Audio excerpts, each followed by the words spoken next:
this is Soundout here with a special 4th of July review. It's Independence Day and I felt patriotic, so I busted out the only two patriotic figures I own, because I'm not a Marvel fan. Stargirl and Stripe, also known as Star and Stripe. Or the Star-Spangled Kid and Stripe. Or the new Star-Spangled Kid and Stripesy. Or Courtney Whitmore and Pat Dugan. Not pronounce that name right. Any good time. Anyways, I thought since it was 4th of July I should do a special review, and this is my special review. I have not reviewed these figures yet. These two figures were released in DC Universe Classics Wave 19, which was also dubbed the Justice Society Wave, since it was all Justice Society characters. Of course, we have Stargirl, Courtney Whitmore, who is the stepdaughter of Stripe, Pat Dugan, and this is the first time that this costume has ever been used. This version of Stripe does not exist in the comics, TV shows, or anything. This is a brand new suit design for Stripe, and it looks awesome. It looks really awesome, and I do love the look of it. I don't care if it's comic accurate, it looks like Stripe, therefore it's Stripe. He was, of course, the Collect and Connect figure from the Wave. Overall, I really like the Wave 19 figures, but these two stood out as being something special. Having Stargirl in the same wave as her stepfather, being the Collect and Connect figure, was really, really nice, and I'm glad Mattel did that. The wave also included, let's see, who else did it include? Sandman, the Golden Age Hawkman, who I really like, Lord Naga, Magog, let's see, who else was in that wave? Was that it? I think it was... Yeah, no, there was one more. Can't remember who it is right now. I'm looking at my shelf. Sandman, Hawkman. Oh, and the Golden Age Adam, Al Pratt. Very, very retro-y wave. Really cool wave. So, how do these figures stand on their own? Let's find out, starting with Stargirl. So here is Courtney herself. I really like this figure. It's based off of the female body mold that was first used with the Young Justice Artemis, and was used again here, surprisingly not with Saturn Girl in the Legion of Superheroes set. And I can't think of any other instances where they used this particular body mold. It is kind of a smaller version of the normal female body mold. You can see here on her face, she's covered in shiny blue plastic. She's got the reds, the whites, and the blues. So she's all patriotic, and I like it. Especially today, the day of patriotism. You know, if they had ever made an Uncle Sam figure, I probably would be reviewing that today. Make it happen, Mattel. Make it happen. Make him like the June figure for Club Infinite Earths, and then I'll review him in July. Anyways, here she is. The head sculpt is brand new. She does have teeth. The teeth always look weird on these figures, but I think they did a decent job here. The hair looks nice. This shiny paint, like I said, looks really nice, and the boots are new and look pretty good. Articulation-wise, she does have the ball-jointed neck. She does have an outward shoulder movement, 360 shoulders, rotation at the bicep, an elbow joint, a wrist joint that moves 360, an ab crunch joint that really goes back more than forward, a ratchety waist joint, outward hip movement, forward hip movement, back does not work so well, knees, rotation, and a front and back ankle pivot. So anyways, she looks really good. The only complaint I have with the figure is her accessory. That being her star rod, which is all translucent plastic, which makes it look like more of a Yellow Lantern construct than anything else. And it's reuse mold, and she can't hold it at all. Her hands are small. They're the standard female hands, smaller than the standard female hands. And her accessory use comes from the Jack Knight Starman, who has a star rod he can hold fine because he has big hands. Look at the size difference in the hands. Look at the fact that she's got the same exact accessory. Physics do not work here, Mattel. Physics do not work. You can't make something big fit into something small. It just doesn't work. Do not take that the wrong way. Not remotely what I meant. If you balance her just right, you can get her to hold it.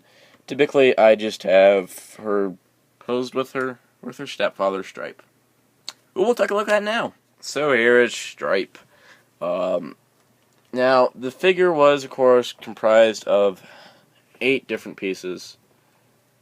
The head, upper torso, lower torso, arms, legs, so 1, 2, 3, 4, 5, 6, 7, so 7, sorry. Can't think sometimes. At least over 6 figures, with the head and lower torso being packaged together. I'm not going to split them apart. If you're wondering how he works like Stell from Green Lantern Classics Wave 2, because they share a lot of body parts in common. Now, yeah, I'll get him.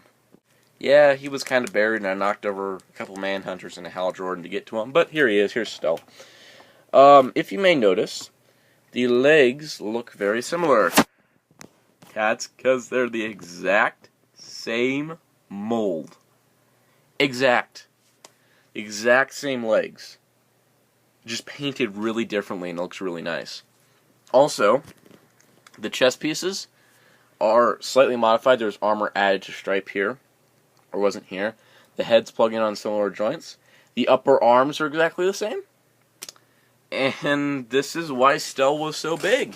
In order to make Stripe in scale and to reuse his parts, they planned ahead to make the Stell figure just a little bit big in order to accommodate Stripe.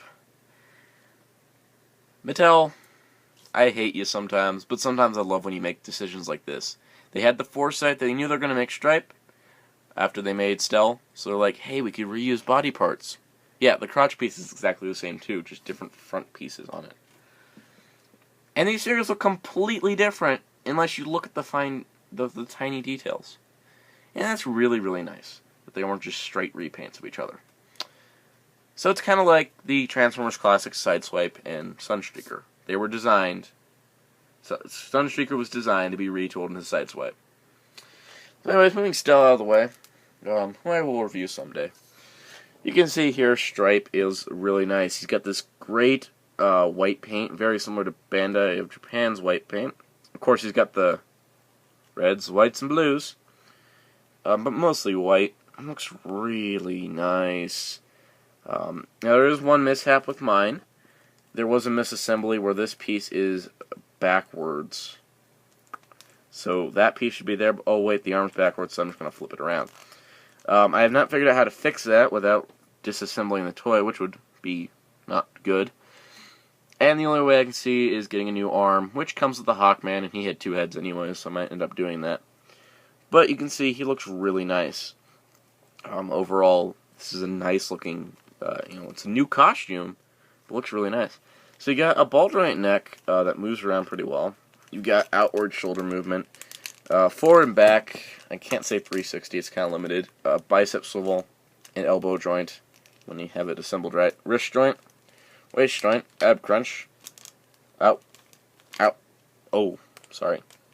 leg movement, forward and back leg movement, rotation, just really tight, knee, rotation, and ankle pivot. So you can get them in all kinds of poses if your elbow on your left arm works right. But I can still pose him pretty well this way anyways, even with the restriction of his arm not quite working very well. Let's see if I can pose him just right. And there you go, there is Stripe. Overall, really great figure and a nice end piece when you bought all of Wave 19. And admittedly, you're spending a lot of money to get him, but if you can go on eBay and find one that's less than getting the whole wave, it's definitely something worth it, especially if you're going to get Stargirl. Speaking of comparison time, that's the most random team ever made. Starman and Stargirl, not so much. Stripe, yeah, that goes to Stargirl. Green Lantern Stell, why? Because he shares parts and you don't even know it. So overall, how can I recommend Star and Stripe? I oh man, I can recommend these figures. Maybe just because I'm in the patriotic mood, or maybe it's the fact that it's two characters in DC Universe Classics and I like them. Or it's the fact that they were awesome in Justice League Unlimited. Anyways, if you know the characters and you like them, I would definitely recommend picking them up. They are great figures, great representations of the characters, and even though Stripe isn't in a comic-accurate costume or a TV show-accurate costume, it's okay, because it looks like Stripe. You can definitely tell from looking at it that it is Stripe. If you know who Stripe is, it's like, hey, is that Stripe? Yeah, that's Stripe. I've never seen that costume before. Where's it from? Nothing else besides this toy. So, be sure to check out WritersRangersandRambles.com for comic news and more in the craziest way possible. Stay tuned for more DC Universe Classics reviews. Of course, the monthly DC figure should be popping up soon from Club Infinite Earths. We're actually getting two this month. Starman, coincidence, and Rocket Red. So stay tuned for those. I'll be getting those in the mail and reviewing them the same day, most likely. So, that is coming soon, and be sure to continue watching, and have a great 4th of July.